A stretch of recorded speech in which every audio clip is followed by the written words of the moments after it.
Call कर BPSC अभ्यर्थियों से तेजस्वी यादव ने बातचीत की। तेजस्वी यादव ने वीडियो कॉल पर छात्रों से बात की और उनका समर्थन किया। तेजस्वी यादव ने छात्रों से बातचीत के दौरान सीएम नीतीश पर निशाना साधा। नीतीश सरकार से दो हाथ करेगी आरजेडी। आपको बताया कि उन्होंने कहा कि सीएम नीतीश होश में नहीं है। नीतीश सरकार में छात्रों की बातों को नहीं सुना जा रहा है। 13 दिसंबर को बिहार में 17वीं बीपीएससी परीक्षा की आयोजित की गई थी। पटना के बापू परीक्षा केंद्र पर छात्रों ने जमकर विरोध प्रदर्शन किया था। हंगामे के बीच पटना के डीएम ने एक प्रदर्शनकारी छात्र को थप्पड़ जड़ दिया था। थप्पड़ के बाद मामले ने राजनीतिक रंग ले लिया था। पटना के गर्दनी बाग में छात्रों का विरोध प्रदर्शन लगातार जारी है और इसी बीच तेजस्वी यादव ने वीडियो कॉल कर छात्रों से बात की और उनका समर्थन किया। और इस पर अधिक जानकारी के लिए फोन लाइन पर हमारे संवाददाता राजीव कमल जुड़ रहे हैं, उनका रुख कर लेंगे। राजीव, देखिए, जिस तरीके से बीपीएससी एग्जाम को लेकर छात्रों का जो प्रदर्शन देखने को मिल रहा था और इसी बीच अब तेजस्वी यादव जो है वो अब छात्रों का समर्थन करने के लिए उतर आए हैं। उन्होंने आज वीडियो कॉल कर छात्रों से बात भी की है और उनके समर्थन में बात की है, उनका समर्थन किया है और ये भी उन्होंने नीतीश कुमार पर भी जो है निशाना साधा है। उन्होंने कहा है कि नीतीश सरकार जो है होश में नहीं है और उनके सरकार में छात्रों की बातों को नहीं सुना जा रहा है। इस वजह से ये सारे मामले तुल पकड़ते जा रहे हैं। जी अनुष्का, देखिए अनुष्का, सबसे पहले कि जो बीपीएससी के छात्र हैं वो री एग्जाम के लिए के बार बार मांग कर रहे हैं और लगभग 3 दिन होने जा रहे हैं। 3 दिन से वो पटना के गर्दनी बाग पर प्रदर्शन कर रहे हैं और प्रदर्शन में सीधे सीधे उनकी मांग है कि सरकार से जब 912 सेंटर पे एग्जाम हुए, 911 को शांतिपूर्ण दिखाएगा और एक सेंटर को रद्द कर दिया गया, तो रद्द करने की वजह तो जरूर हो सकती है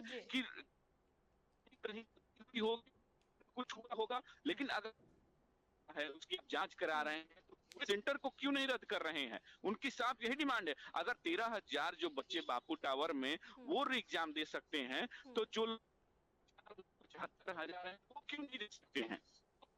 बातों को लेकर अब जिस प्रदर्शन कर रहे हैं कि हमारी बातें सरकार क्यों नहीं मांग रही, 13,000 जब बच्चे देंगे तो नॉर्मलाइजेशन तो ऐसे भी हो जाएगा, क्योंकि अगर प्रश्न पत्र जो भी बनेंगे हो सकता है कि जो हमने दिया हो उससे हल्का हो।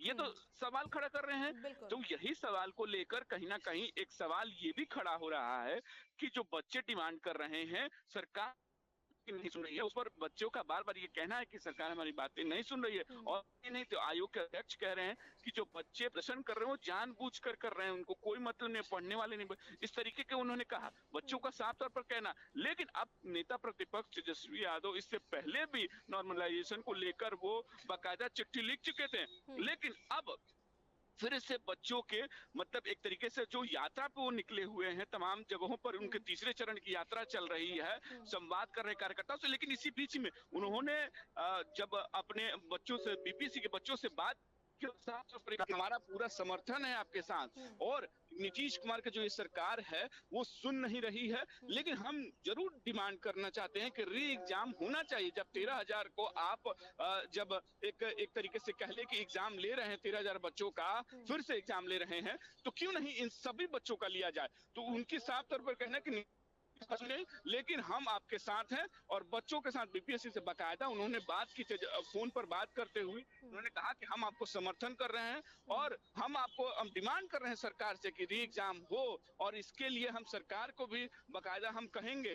तेजस्वी यादव ने कहीं ना कहीं जब ये एक बड़ा कह लीजिए कि अब जो बच्चों में भी एक तरीके से बीपीएससी के जो छात्र हैं वो भी अब जो प्रदर्शन कर रहे हैं वो भी जोश में है, कह रहे हैं कि नहीं सरकार को मानना होगा और बार बार, क्योंकि आज तीसरा दिन है और धरने पर बैठे हुए प्रदर्शन कर रहे हैं कि जब तक मांगे नहीं पूरी होगी तब तक हम प्रदर्शन करेंगे। अब लेकिन सरकार की तरफ से भी ये जवाब आ रहा है कि देखिए जो एग्जाम हुए हैं कहीं ना कहीं वहां हंगामा हुआ था, उसकी जांच चल रही है, लेकिन एहतियातन तौर पर ये एग्जाम लिए जा रहे हैं। तो ये सब जगह सेंटर खराब नहीं थे, वहां पेपर कहीं लीक नहीं हुआ, साफ तौर आयोग का हो या कल जो प्रशासन है उसकी तरफ से भी ये कहा गया कि कहीं कहीं ये आपको लीक नहीं हुआ है पेपर, लेकिन बच्चे मानने को तैयार नहीं है। बच्चे को साफ तौर पर कहना कि जब 12,000 13,000 बच्चे दे सकते हैं तो हम लोग क्यों नहीं दे सकते हैं। तो इसीलिए बच्चों जो बीपीएससी के छात्र हैं, अब तेजस्वी यादव को कहीं ना कहीं सपोर्ट करने से उनकी एक है कि नेता प्रतिपक्ष सपोर्ट कर रहा, लेकिन सत्ता पक्ष की तरफ से भी साफ तौर पर कहा कि नहीं, पेपर लीक नहीं हुए, बच्चों को समझना होगा। तेजस्वी यादव सियासत कर रहे हैं, और सियासत इसलिए कर रहे हैं कि चुनाव नजदीक है, 2025 इलेक्शन होने वाले, इसलिए अब नेता प्रतिपक्ष इस तरीके का जो कर रहे हैं वो चुनावी माहौल बनाने की कोशिश, लेकिन सरकार आयोग भी बात कर रही है और उनको घबराने की जरूरत नहीं है। इस सरकार का एक तरीके से पक्ष रखा जा रहा है। बिल्कुल बिल्कुल राजीव, और देखिए सबसे अहम बात यही है कि छात्रों की भविष्य का सवाल है, और इस तरीके से री एग्जाम की जिस तरीके से मांग की जा रही है बीपीएससी के छात्रों की तरफ से, और एक केंद्र परीक्षा केंद्र की जो है पेपरों को रद्द किया गया है, ये नहीं होना चाहिए। जो छात्रों की मांग है उस पर सरकार को सुनने की जरूरत है, बिहार सरकार को। और जिस तरीके से अभी नेता प्रतिपक्ष तेजस्वी यादव छात्रों के समर्थन में उतरे हैं, एक कहीं ना कहीं छात्रों का हौसला अफजाई हुआ है। हालांकि अब देखने वाली बात होती है कि उनकी बातों को कितनी गंभीरता से ली जाती है। बहुत बहुत धन्यवाद राजीव तमाम जानकारियां साझा करने के लिए।